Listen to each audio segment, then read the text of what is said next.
చరాచర ప్రపంచమంతా కూడా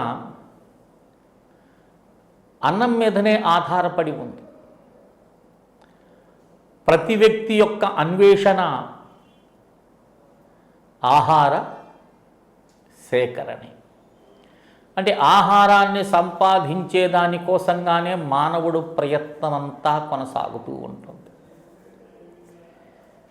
జానడు పొట్ట కోసము అనేకమైనటువంటి విద్యలు, వీటిలో కాలం గడుపుతూ ఉంటాం మనం. ముఖ్య ఉద్దేశ్యం ఏమిటి? ఆహారం. ఆహారం లేకపోతే వ్యవహారం నడవదు. అందుకని ఈ ఆహారానికి కూడా ఒక అన్నపూర్ణేశ్వరి అనేటటువంటి తల్లిని ఆరాధించటం అనాదిగా వస్తున్నటువంటి విషయం మనకు. ఇక్కడ అన్న శబ్దానికి అర్థం లోపలకు గ్రహించేటటువంటిది, దాన్ని మనం అన్నము అంటాం. వేదం ఏం చెప్తుందంటే, తైత్తిరీయము ఒకే విషయాన్ని ఇక్కడ అన్నాన్ని గురించి ప్రస్తావన చేస్తుంది. ఏమిటది? అన్నం బ్రహ్మేవేజనాత్ అన్నాధ్యేవ కల్విమాని భూతాని జాయంతే అన్నేన జాతాని జీవంతే అన్నం ప్రయత్యభిసంవిశంతే తద్విజ్ఞాయాం. తైత్తిరీయం భృగువల్లి అంటుంది, అన్నము అనేటటువంటిది బ్రహ్మముగా తలంచవలెనని. అన్నంతోనే సమస్తమైనటువంటి వ్యావహారికమైనటువంటి విషయాలన్నీ గడుస్తూ ఉంటాయి. అన్నం లేదనుకోండి, శక్తి ఉండదు. కనుక ఇక్కడ అన్నాన్ని బ్రహ్మంతో పోలుస్తున్నారు. అలాగే అన్నము నుండి నిజంగా ఈ ప్రాణుల యొక్క పుట్టుకలన్నీ కూడా అన్నము వల్లనే కలుగుతున్నవి. అట్టి అన్నము మరణించిన తర్వాత కూడా ఇది మరొక జీవికి ఆహారంగా మారుతుంది. కనుక ఈ అన్నాన్ని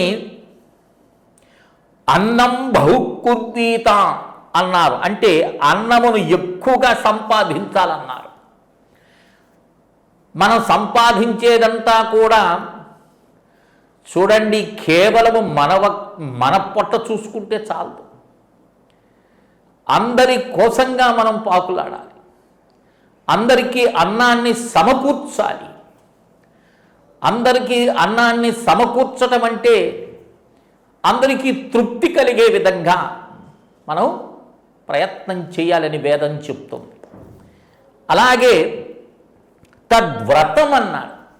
ఇది ఒక వ్రతం అన్నారు, పూజ అనలేదు. వ్రతమని ఎందుకన్నారు? ఒక నియమము. వ్రతము అనగా ఒక నియమం అని అర్థం. ఇది ఇలాగే జరగాలి, ఇలాగే చెయ్యాలి అని. కనుక చూడండి, ఒక రైతు పండిస్తాడు. రైతు ఎంత తింటాడండి? సంవత్సరం పొడుగున ఎంత తింటాడు అతను? కానీ ఎంత పండిస్తాడు అతను? కేవలం పండించిందంతా కూడా అతనే తింటాడా కూర్చొని? కాదు. సమస్తం మాని వాళ్ళకందరికీ కూడా దాన్ని పంచుతాడు, అందిస్తాడు. కనుక ఇక్కడ అది వ్రతంగా భావించి అన్నాన్ని ఉత్పత్తి చేయటం కూడా ఇక్కడ మానవుడి యొక్క ముఖ్య ఉద్దేశ్యం. అట్టి అన్నాన్ని ఉత్పత్తి చేసే శక్తి, అందరికీ అన్నాన్ని అందించేటటువంటి శక్తి, తిన్నటువంటి అన్నాన్ని అరిగించి ఈ దేహాన్ని నడిపించేటటువంటి శక్తి ఏదైతే ఉన్నదో అది మనకు అన్నపూర్ణేశ్వరి అని. అనేక అవతారాల్లో మనకు ఈ అన్నపూర్ణేశ్వరి యొక్క అవతారము చాలా విశేషమైనటువంటిది. ఎందుకంటే అన్నాన్ని గురించి మనకు ఇక్కడ తెలియచేస్తున్నది. కనుక ఇట్టి అన్నాన్ని మనకు భగవద్గీతలో కూడా చెప్తారు. ఈ అన్నాన్ని మొట్టమొదటిగా ఏం చేయాలి? వండినటువంటి అన్నాన్ని కేవలం మన కోసంగా భోంచేయకూడదు. భగవత అర్పితం గావించాలి. భగవత అర్పితంగా గావించిన తర్వాత దాన్ని గ్రహిస్తే అది ప్రసాదంగా మారుతుంది. ఏది భగవంతుడికి నివేదన చేసి మనం ఆరగిస్తామో ఆ అన్నము వాడికి బలాన్ని, శక్తిని, బుద్ధిని, పాపాన్ని మొత్తం కూడా పాపక్షయమవుతుంది. అందుకని చూడండి, అన్నాన్ని తినేటటువంటిది కూడా ఒక యజ్ఞమే అంటారు. ఆ యజ్ఞంలో అన్నాన్ని అభిమంత్రించటం, ఆ అభిమంత్రించినటువంటి అన్నాన్ని పూజ్యభావంతో, బ్రహ్మభావంతో స్వీకరిస్తాం. అందుకని అన్నంలో మొట్టమొదటిగా మనము వైశ్వానరుని కూడా మనం ఆరాధిస్తాం. వైశ్వానరాయ విద్మహే లాలీలాయ ధీమహి తన్నో అగ్ని ప్రచోదయాత్ అన్నాడు. మనలో ఉండేటటువంటి జఠరాగ్ని స్వరూపులలో ఉన్నటువంటి ఆ పరాశక్తి పరమేశ్వరి ఈ అన్నాన్నంతా కూడా పచనం చేపిస్తూ ఉంటుంది. పచనం చేపించి శక్తిగా మారుస్తుంది. శక్తిగా మార్చి ప్రతి అవయవానికి కూడా ఇక్కడ అన్నము అవసరమన్న. అలాంటి అన్నాన్ని అదే చెప్తాడు ఇక్కడ, యజ్ఞశిష్టో స్తనస్వంతో ముశ్చంతే సర్వ కిల్బిషై అన్నారు. భుజంతే త్వగం పాపం ఏ పంచత్యాత్మ కారణాత్తనాన్ని. అంటే అన్నాన్ని ఇక్కడ భగవంతుడికి యజ్ఞశిష్టా స్తనస్వంతో అన్నాడు. యజ్ఞం చేయగా అంటే ఏమిటి? పవిత్రమైనటువంటి కర్మ చేయగా మిగిలినటువంటి ఆ అన్నాన్ని ఎవరైతే భుజిస్తూ ఉన్నారో, ఇక్కడ యజ్ఞం అంటే ఒకటే గుర్తుపెట్టుకోండి, ఏదో మంట వేసి ఆహుతులు ఇస్తేనే యజ్ఞం కాదు. పవిత్రమైనటువంటి కర్మ కూడా ఒక యజ్ఞమే. అలాగే భగవంతుడికి అర్పించినటువంటి పదార్థాన్ని ఎవడు గ్రహిస్తాడో ఆ గ్రహించినప్పుడు ఏమవుతుందని ప్రసాదంగా మారుతుంది. అదే ఇక్కడ అంటున్నాడు, భుజంతే త్వగం పాపం. అలా అభిమంత్రించి సమర్పించినటువంటి అన్నాన్ని భోంచేసినటువంటి వాడు సమస్తమైనటువంటి పాపముల నుండి తొలగిపోతాడు. ఏ దేవస్థానానికి వెళ్ళినా భగవంతుడికి అర్పించినటువంటిది వాన్ని మనకు ప్రసాద రూపంలో అందిస్తారు. అది మనము భగవంతుడి దగ్గరికి చేరింది. ప్రసాదం అంటే ఏంది?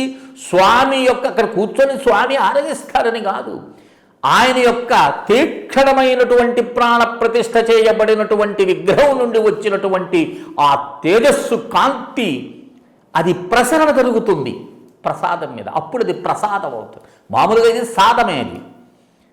ఎప్పుడు పరమాత్ముని యొక్క ఆ శక్తి ఏ విగ్రహంలో అయితే ప్రాణ ప్రతిష్ఠ చేయబడిందో అక్కడ ఆ కంటి నుండి వచ్చినటువంటిది ప్రసరణ అవుతుంది. అప్పుడు అది ప్రసాదంగా మారుతుంది.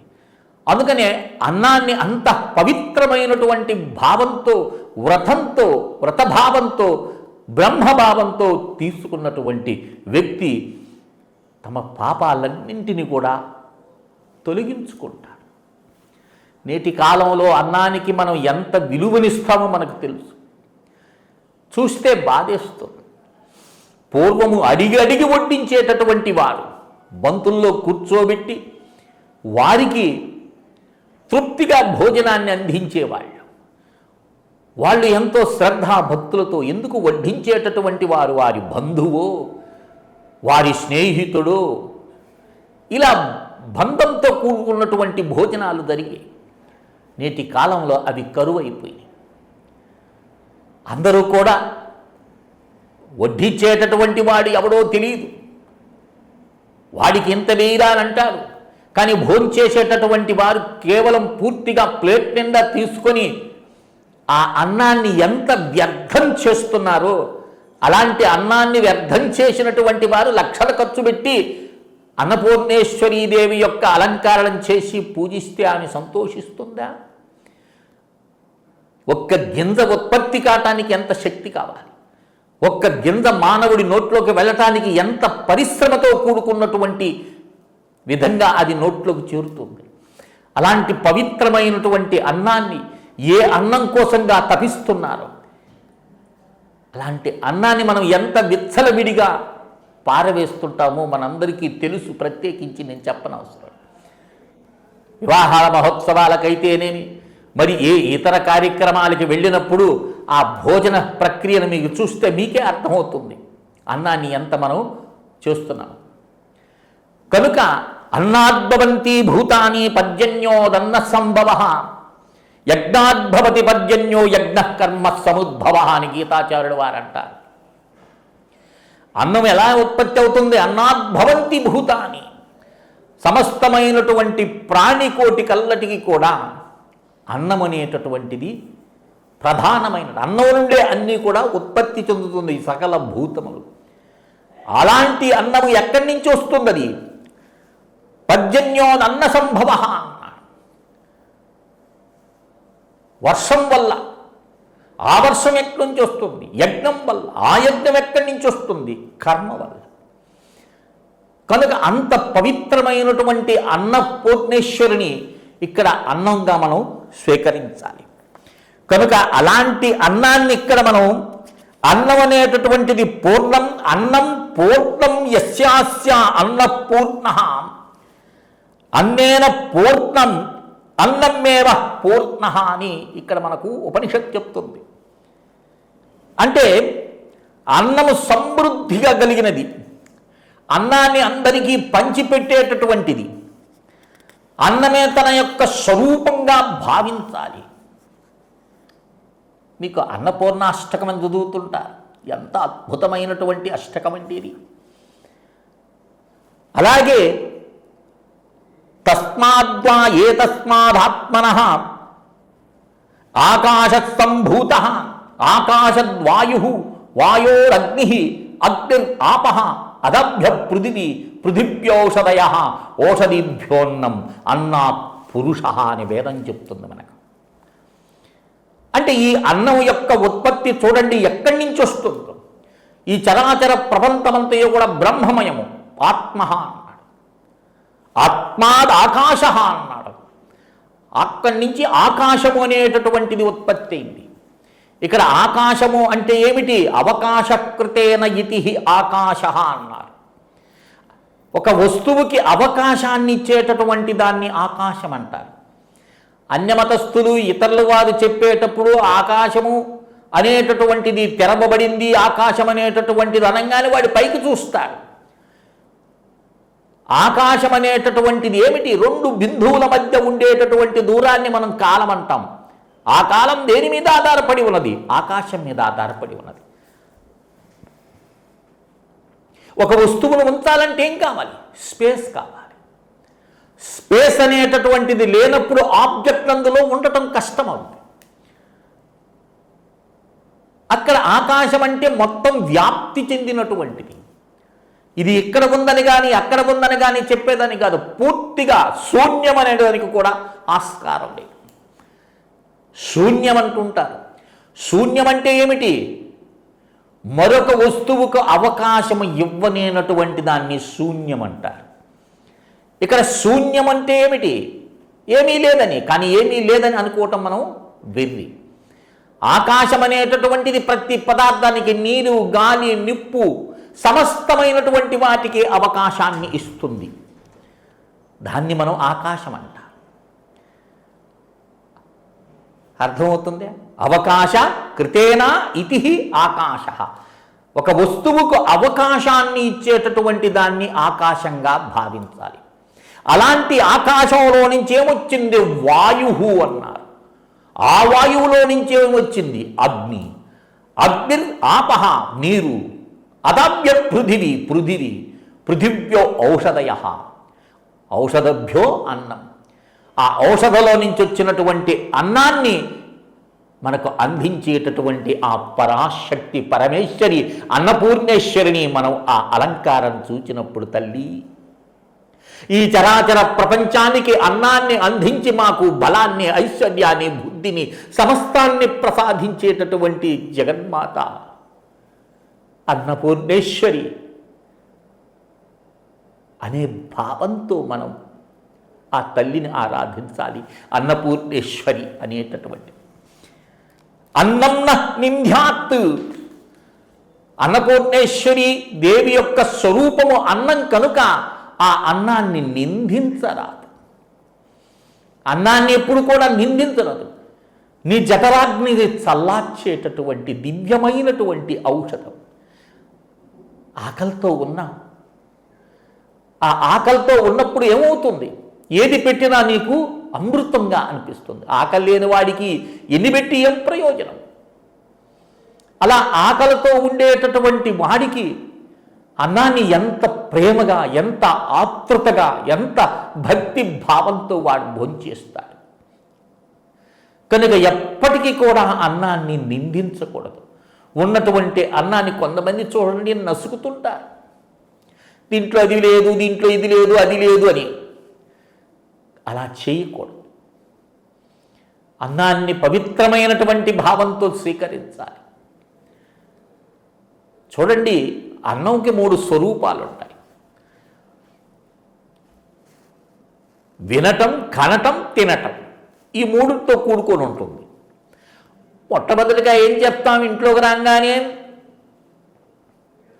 ఏం కూర చేశావు అని అడుగుతాం మనం. అన్నం అనేది బ్రహ్మస్వరూపమే.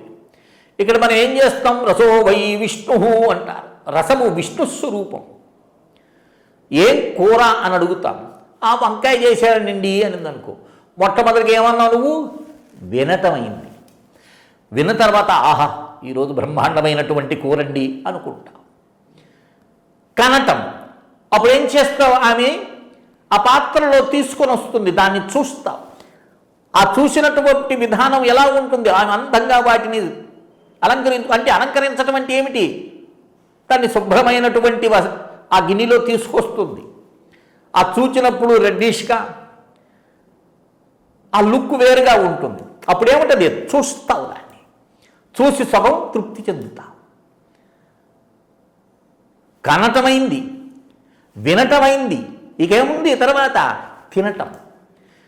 జిహ్వాగ్రం మీద పెట్టినప్పుడు ఆ రుచి అనుభవం చెందుతాదే. అబ్బా ఏమద్భుతంగా ఉందండి, అబ్బా నీ చెయ్యి అని నువ్వు ఏదైతే లొట్టలేసుకొని భోంచేస్తున్నావో ఆ రుచికి ఆధారభూతమైనటువంటిది, నిన్ను ఆహ్లాదపరిచేటటువంటిది, నిన్ను ఆనందపరిచేటటువంటి ఆ యొక్క స్వరూపం ఎవరు? అన్నపూర్ణేశ్వరి. కానీ నీకు ఈ విషయం తెలియదు. శవం నోట్లో నువ్వు ముద్ద పెట్టావనుకో, దానికి రుచి తెలుస్తుందా? తెలీదు. వేడి కాఫీ పెట్టావా, పోసావా, తెలుస్తుందా? లేదు. ఏది నీ జిహ్వాగ్రం మీద ఉన్నటువంటి విషయాన్ని, బాహ్యంగా ఉన్న అన్నాన్ని, భౌతికంగా అన్నాన్ని జిహ్వాగ్రం మీద పెట్టి నిన్ను ఆనందపరిచి, తృప్తిపరిచి, ఆహ్లాదపరిచి నీకు శక్తినిచ్చేటటువంటి ఆ పరాశక్తి, ఆధ్యాశక్తి అన్నపూర్ణేశ్వరిగా భావన చేయాలి. అందుకని చెప్పారు, అన్నాన్ని పరబ్రహ్మ స్వరూపిణిగా ఎందుకు మనం చూస్తున్నామంటే ఆ యొక్క శక్తి అలాంటిది. ఇక్కడ మనం శంకర భగవత్పాదులు ఏం చెప్తాడంటే, లోపలికి గ్రహించేటటువంటిదంతా కూడా ఆహారమే. శుద్ధాహారము, కలుషితాహారము. ఈరోజు మనం తీసుకుంటున్నటువంటి ప్రతి ఒక్క ఆహారం ఏమిటి? కలుషితమైనటువంటి ఆహారం. మనం ఏమనుకుంటున్నాం? మేము విజ్ఞానమైనటువంటి ఈ ప్రపంచంలో చాలా ముందుకు వెళ్ళిపోయినాం. ఎంత ముందుకు వెళ్ళినామంటే ఎంతో ప్రగతిని సంపాదించినాం, ఎంతో ఉత్పత్తులు చేస్తున్నాం. ప్రగల్భపు మాటలు. పూర్తిగా ప్రపంచాన్ని, అన్నాన్ని విషపూరితం చేసుకున్నటువంటి సంస్కృతి మనది కాదా? ఒక డాక్టర్ దగ్గరికి వెళ్ళిపోయినప్పుడు మీకు బలం లేదండి, పండ్లు తినండి అంటారు. లభిస్తున్నాయా మనకు స్వచ్ఛమైన పళ్ళు? పండక ముందే వాటిని ఏదేదో కెమికల్స్ వేసి మనకు విషాన్ని అందిస్తున్నారు. స్వార్థం పెరిగిపోయింది. ప్రతి ఆహారం కలుషితమైపోయింది. ఇదే మనం సంపాదించుకున్న విజ్ఞానం. ఏ అన్నం కోసమైతే మానవుడు జీవిస్తున్న ఆది నుంచి పోరాటం, కేవలం భోజనం కోసం తప్పిస్తున్నటువంటి వ్యక్తి అలాంటి అన్నాన్నే విషపూరితం చేసుకొని మనం జీవిస్తున్నాం. ఆ తల్లి ఎంత ఎలా ఉంటుంది? స్వచ్ఛమైన నీటిని నేను అందిస్తే వీడి యొక్క విజ్ఞానంతో దాన్ని కలుషితం చేసుకున్నాను. బ్రహ్మంగారు ఎప్పుడో చెప్పినారు, నీటిని కొని తాగుతారంటే అందరూ నవ్వుకున్నారు ఆ రోజుల్లో. నేటి పరిస్థితి ఏమిటి? బావులు లేవు, చెరువుల్లో నుంచి నీళ్లు తెచ్చుకొని తాగేటటువంటి వారు లేరు, బావులు లేవు, బోరింగులున్నా కూడా వాటిని కూడా నీటిని మనం ఏదేదో కెమికల్స్ కలుపుకొని తాగే దుస్థితికి వచ్చేసింది ఈ ప్రపంచం. ఎంతో బాధనిపిస్తుంది.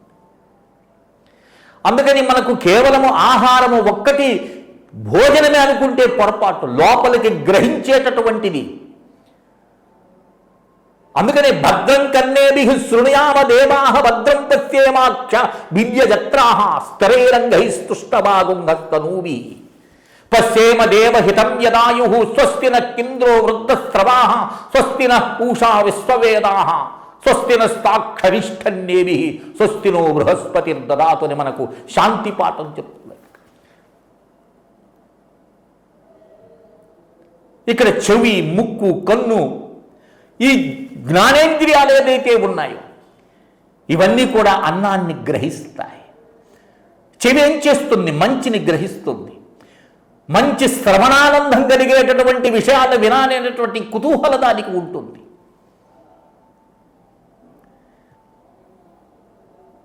కదా? అలాగే ఏదైనా దుర్భాషలాడేటటువంటి వారిని నువ్వు ఆనందంగా కూర్చొని వినగలుగుతావా? వినని. అప్పుడేమని? అది కూడా ఆహారమే. ఉప్పు కారం ఎక్కువైపోయిందనుకో దాన్ని నువ్వు గ్రహించలేవు. అన్నీ కరెక్ట్గా ఉంటే దాన్ని ఆనందంగా గ్రహిస్తావు. అలాగే ఈ ఇంద్రియం అనేటటువంటిది, శ్రవణేంద్రియం అనేటటువంటిది కూడా మధురంగా ఉంటే ఆనందంగా వింటావు. కన్ను దృశ్య ప్రపంచాన్ని చూస్తుంది, ఆనందంగా చూస్తుంది, ఈ కంటి ద్వారా గ్రహిస్తుంది. కొన్ని చూడకూడనటువంటి విషయాలు ఉంటాయి. అబ్బా నేను చూడలేనండి అని తలదిప్పుకుంటాం మనం. అంటే అక్కడ ఏమనేది? అది విరుద్ధమైనటువంటి ఆహారం. అలాగే నోటి ద్వారా గ్రహించేటటువంటిది, స్పర్శ ద్వారా అంతా కూడా గ్రహించేటటువంటిదంతా కూడా లోపలికి తీసుకునేది ప్రతి ఒక్కటి ఆహారమే. కేవలం మేము సాత్విక ఆహారములమండి అని విర్రవీగుతున్నాం.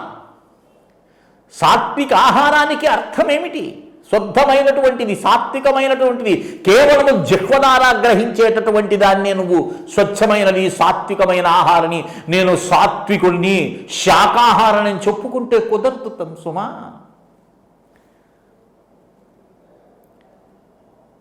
ఎలాంటి ఆహారాన్ని నువ్వు గ్రహిస్తున్నావు? చెడు వినేదానికి అలవాటు పడి ఉంటాడు. వాడు సాత్వికుడా, శాకాహార? లేదు. ఎప్పుడు చెడు వినాలనుకుంటాడు, మంచి వాడు వినలేడు. ఎప్పుడు చెడు దృశ్యాలు, ఒకరు నాశనమైపోతుంటే బాధపడుతుంటే చూచి ఆనందించాలనేటటువంటి తపంతో మరొకడు ఉంటాడు. వాడు శాకాహార? అలాగే శంకర భగవత్పాదులు చెప్పినటువంటి రహస్యము మనం లోపలికి గ్రహించేదంతా కూడా ఆహారమే. అట్టి ఆహార శుద్ధి ఉండాలి. కేవలము సాత్విక ఆహారం తింటేనేమో, శాకాహారం తింటేనే మహాత్ములు కావు మనం. సర్వేజన సుఖినః అన్నారు. ఎందుకని? అందరూ సుఖంగా ఉండాలని కోరుకోవాలి. పైకంటాం మనం, కానీ లోపల ఒకరిని ఎదిగిన వాడిని చూస్తే తట్టుకోలేము మనం. అలా ఏ ఆహారమైతే మన శరీరంలోకి వెళుతుందో, శబ్ద రూపంలో, వాయు రూపంలో అనేకమైనటువంటి విషయాల లోపలికి వెళ్ళి ఈ శరీరాన్ని పోషిస్తుందో, అన్నము వల్ల ఉత్పత్తి అయ్యి తిరిగి అన్నంలోకి లయించిపోయేటటువంటి ఈ దేహాన్ని మనం మొట్టమొదట కనిపించే దేహాన్ని ఏమంటాం మనం? అన్నమయ కోశం అంటాం. పంచకోశాల్లో మొట్టమొదటిగా మనకు కనిపించేటటువంటిది ఏమిటి? అన్నమయ కోశము. అంటే అన్నము ద్వారా ఉత్పత్తి అయినటువంటి ఈ కోశము అన్నమయ కోశం. అలాంటి ఈ కోశానికి అధిష్టానమైనటువంటి దేవతా స్వరూపం ఎవరు? అన్నపూర్ణేశ్వరి. కనుక అలాంటి అన్నపూర్ణేశ్వరిని మనము నిరంతరం కూడా అమ్మను మనం బ్రహ్మార్పణం బ్రహ్మహవి బ్రహ్మజ్ఞో బ్రహ్మణాహుతం బ్రహ్మైవ తేన గంతవ్యం బ్రహ్మకర్మ సమారభేత్ అనేటటువంటి మంత్రంతో ఆ అన్నానికి నమస్కరించి అప్పుడు అన్నాన్ని గ్రహిస్తే ప్రసాదంగా మారి అప్పుడు నీకు అది విద్యాబుద్ధులను శరీరాన్ని ఇస్తుంది. కానీ మనం చెయ్యము. ఒక సమయపాలన లేదు. ఏ సమయంలో మనం భోంచేయాలో తెలియదు. యథేచ్ఛగా మనం భోంచేస్తుంటాం. పశువు నిరంతరం భోంచేస్తూనే ఉంటుంది, దానికి సమయపాలన ఉండదు. ఏ సమయంలో భోజనం చేయకూడదో ఆ సమయంలో భోజనం చేసి ఈ శరీరాన్ని రోగభూయిష్టంగా మార్చుకుంటున్నా. ఉభయ సంధ్యల్లో భోజనం చేయకూడదు. కాలం మారింది సుమా. ఈ మాటలు ఎవ్వరికీ రుచించవు సుమా, రుచించవు. కనుక అలాంటి అన్నపూర్ణేశ్వర దేవిని చూచినప్పుడు ఈ ప్రపంచానికి ఆధారభూతమైనటువంటి ఓ పరాశక్తి, ఆధ్యాశక్తి అన్నపూర్ణేశ్వరి. శరీరం స్వస్థతగా ఉన్నప్పుడే నువ్వు ఏదైనా చేయగలుగుతావు. అలాంటి శరీరము మనకు అస్వస్థతకు గురైనప్పుడు ఎంత నరకం అనుభవిస్తామండి. కనుక అట్టి మహాశక్తిని ఇక్కడ మనం అన్నస్వరూపంలో మనం ఆరాధించటం అనేది చాలా ఉంది. అన్నపూర్ణేశ్వర దేవి యొక్క వైభవాన్ని చెప్పడానికి ఒక వారం రోజులు తీసుకున్నా సరిపడు. అంత విషయాలు అన్నపూర్ణేశ్వరి యొక్క విషయం మనకి ఇక్కడ చెప్తుంది. ఏ అన్యేషు వివిధంతి పాత్రేషు పిబతో జనాన్ ఏ పదాం పదీరక్షైర వృధాయం యదహాం నమో రుద్రేభ్యో ఏ పృథివ్యం వ్యగంతరిక్షేం ఏ దివింగేషామంధం పాతో వర్ష మిషవస్తేభ్యో. రుద్రాభిషేకంలో వస్తుంది నమక చమకాల్లో. అంటే ఇక్కడ భుజించే పదార్థాల్లో పానీయాలు నిగూఢంగా ఉండి వాటిని సేవించేటటువంటి జనులను ఇతరులకు పెట్టకుండా వాడొక్కడే తమ యొక్క ఆకలి తీర్చుకునేటటువంటి వారిని ఇక్కడ దొంగ అంటుంది. ఆహారం నీ ఒక్కరి కోసం కాదు ఇక్కడికి వచ్చింది, 10 మంది కోసంగా వచ్చినటువంటి ఆ అన్నపూర్ణ. చూడండి, మీరు అన్నపూర్ణేశ్వరి యొక్క చిత్రపటాన్ని చూస్తే అమ్మ అక్కడ ఒక పాత్ర తీసుకొని ఒక గరిటె పట్టుకొని ఉంటుంది. ఎదురుగా ఎవరు ఉంటాడు? శివుడు ఉంటాడు. శివుడు అంటే ఎవరు? జీవుడని అర్థం. అమ్మ ఏం చేస్తుంది? వాటిని వడ్డన చేస్తుంది. అంటే ఈ చరాచర ప్రపంచంలో ఉండేటటువంటి సమస్తమైన జీవరాశులందరికీ కూడా అన్నాన్ని పెట్టేటటువంటి ఆ అన్నపూర్ణేశ్వరి. అన్నం ద్వారానే అన్నీ మనకు లభిస్తాయి, శక్తి వస్తుంది. కనుక అలాంటి అన్నాన్ని కేవలం తమ కోసంగా వండుకొని తినేటటువంటి వాడిని దొంగ అంటారు. భగవద్గీత కూడా అంటుంది. పట్టిదన్నం మన కోసం కాకుండా ఇతరుల కోసం కూడా పెట్టం. అప్పుడే ఆ అన్నానికి ఒక సార్థకత వస్తుంది.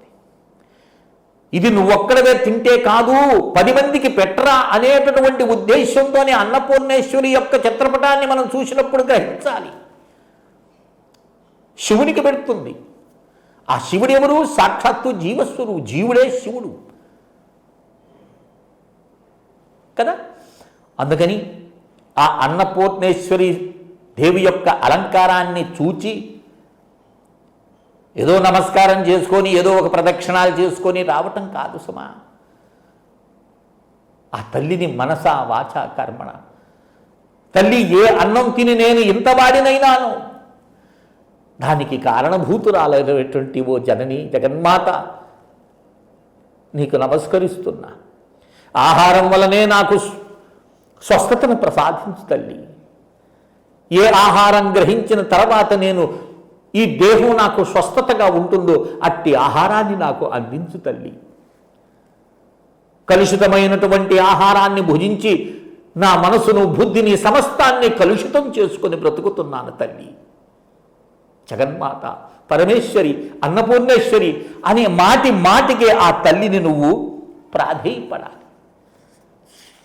స్వచ్ఛమైనటువంటి అన్నాన్ని మనకు అందించమని ప్రార్థన చేయాలి.